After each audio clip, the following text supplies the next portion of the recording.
buat datang hari ini. Oh ya, gimana kabarnya sekarang? Alhamdulillah lumayan baik sih, Miss. Aku tuh tadi sebelum berangkat ke sini tuh agak deg-degan gitu kan. Karena pertama kali aku mau konseling karir. Itu hal yang wajar, El. Namanya juga baru pertama kali ya. Iya, Oh iya, tadi kesini sempat macet gak sih di jalan? nggak terlalu sini, cuma tuh cuacanya tuh panas banget. Untung ada pas waktu tadi sampai ke sini. Memang cuaca kali ini langsung, tapi alhamdulillahnya kamu lambat ya kesini. Iya. Oh iya, kamu akhir-akhir ini ada kegiatan apa sih? Kayak kuliah atau ikut organisasi lain gitu? Kalau itu organisasi enggak ya, aku lebih fokus ke kuliah aja. Jadi itu udah kayak keteteran banget gitu kan. Apalagi kalau tes kayak gini tuh banyak deadline yang harus kerja gitu kan.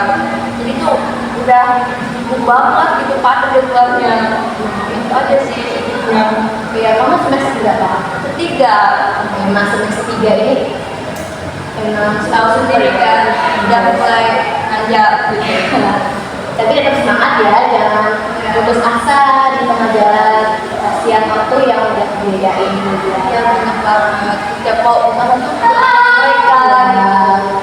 Oke, sebelum kita mulai, ada hal nggak sih yang pengen kamu ceritain tentang pengalaman kamu atau harapan kamu gitu? Mungkin aku tuh pengen ngobrol soal minat aku sih. Aku suka dengerin orang kayak cerita. Jadi kan kita tuh kayak teman Iya. macam-macam tuh curhat gitu ya. Terus tuh juga bisa peka sama peka gitu sama kan kita kalau itu kan peka ya sama yang masalahnya dia gitu kan. Itu apa aku tuh belum yakin gitu bisa jadiin karir utama atau enggak. Jadi pengen dapat gambaran lebih jelasnya gitu. Wah, itu udah bagus banget gitu. Kamu udah mulai mengenalkan kamu sendiri, cara komunikasi dan bantu orang tuh sebenarnya dua hal yang punya potensi besar gitu banget, besar banget di dunia kerja. Banyak bidang tuh yang butuh orang kayak kamu nih, bisa dengerin orang-orang yang bisa sama orang dan juga punya empati yang besar.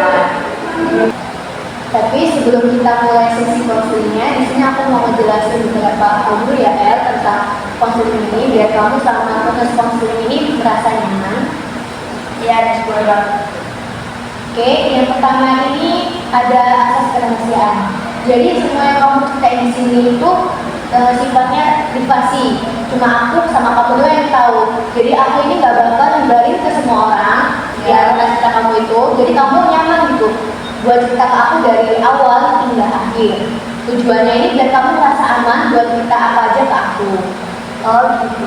Jadi aku bebas ya di cerita di sini, gak bakal bocor kemana-mana gitu. Iya, benar banget. Ini ruang aman, jadi kamu gak perlu jahit.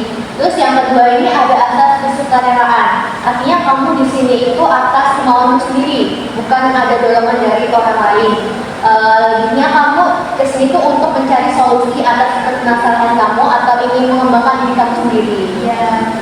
Iya, Miss, aku udah terus itu karena pengen banget. Soalnya nanti akhir-akhir ini mulai kehilangan arah gitu untuk mencari tentang kehidupan aku, terutama ini kalian aku. Gimana itu depannya? Nah, bagus banget itu tandanya kamu udah sadar nih yang mau berproses. Terus yang terakhir ini ada asas keterbukaan. Jadi selama sesi konseling, selama kita ngobrol, aku harap kamu bisa cerita jujur ya tentang apa yang kamu pikirin, apa yang kamu rasain, apa yang kamu takutin. Aku di sini bukan ngejudge kamu, tapi aku tuh ngebantu kamu nih buat mencari solusi tentang permasalahan kamu ini. Keterbukaan ya, jujur aku tuh kadang juga pengen nih cerita juga. Terus takutnya tuh kalau aku cerita sama orang terlalu baik contohnya kayak nanti berubah gitu kan. Tenang aja gak bakal aku bilang kamu kok. Semua orang tuh punya fase bingung ya masing-masing. Iya. Coba deh kamu pikirin lagi. Aku juga gak bakal bilang kamu lebay atau apapun. Intinya aku bakal terima semua cerita yang kamu ceritain ya.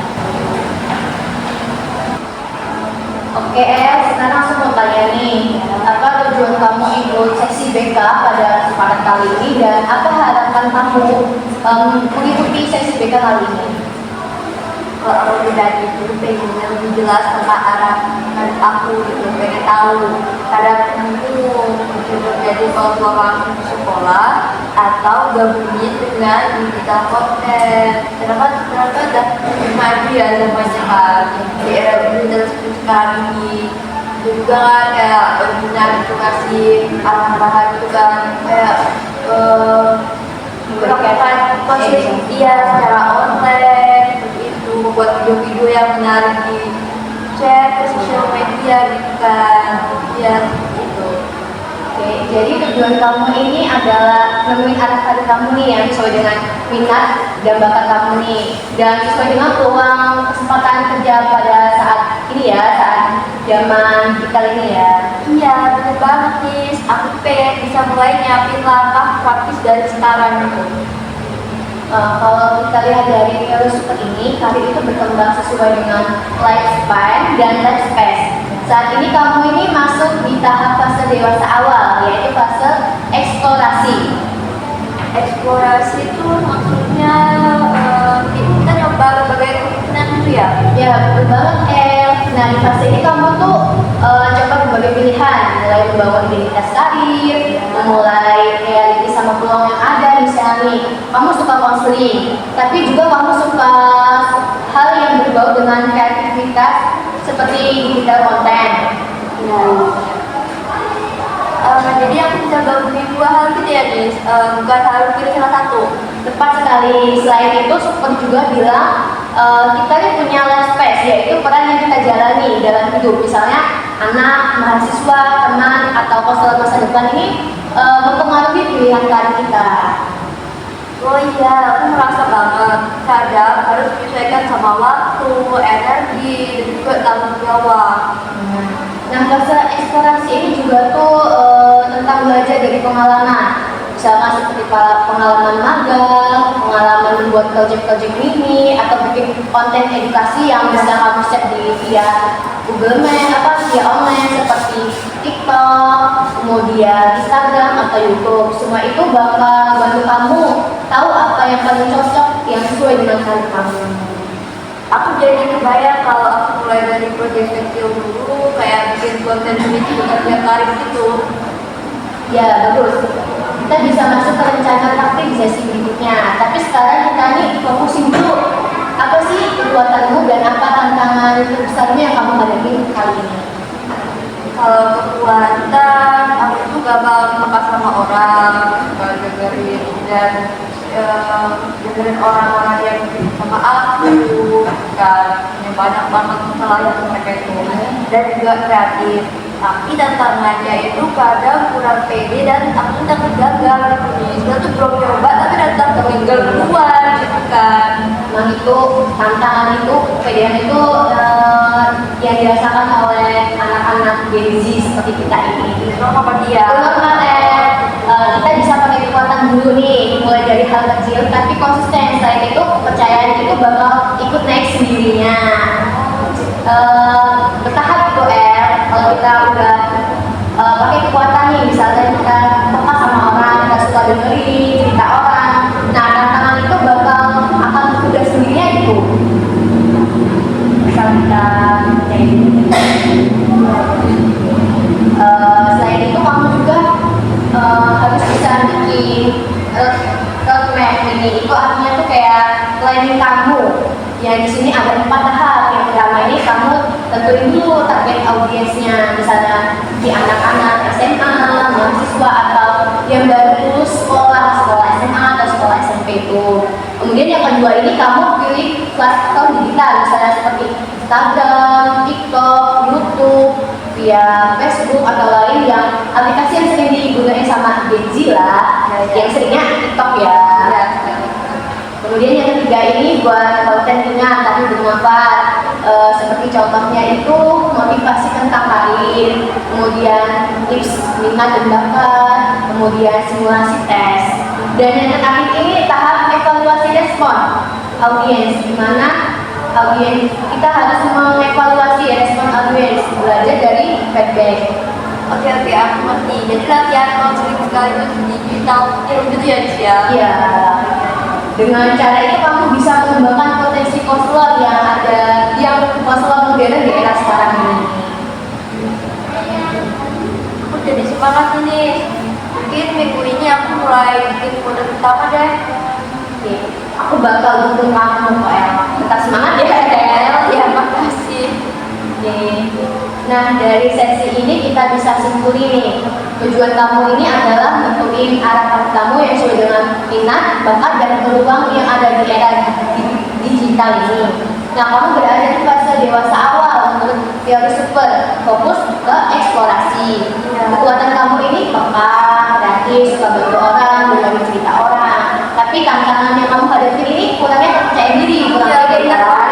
Nah, strategi awalnya ini mulailah proyek kecil di BK seperti yang memberikan edukasi via Google, via YouTube, TikTok ataupun Instagram. Kemudian mengevaluasi dan terus konsisten. Iya ya, aku jadi lebih jelas sekarang. Makasih banyak. Ya, sama-sama. Kita bisa jalankan sesi berikutnya ya minggu depan untuk membahas tentang career development plan. Plan kamu lebih detail sekaligus latihan bikin konten ini. Siap, bisa aku tunggu sesi berikutnya.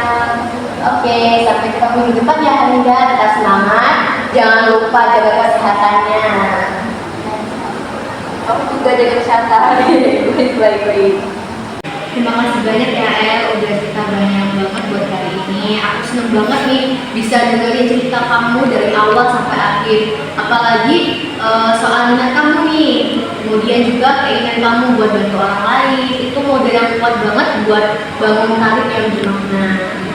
Ya, bisa ya, makasih banyak banget kamu udah luangin waktu kamu buat dengerin semua cerita aku yang bingung pilih karir gitu kan. Sekarang jadi kayak kalau aku udah buka gitu karena kamu udah jelasin banyak banget dan itu sama-sama bantu. Makasih banyak bisa. Ya sama-sama. Semangat terus ya. Dan jangan kamu juga buat eksplorasi. Kalau kamu butuh tempat diskusi, cerita atau apapun, aku siap buat dengerinnya. Sampai ketemu lagi ya El. Iya. Berbagai depan ya.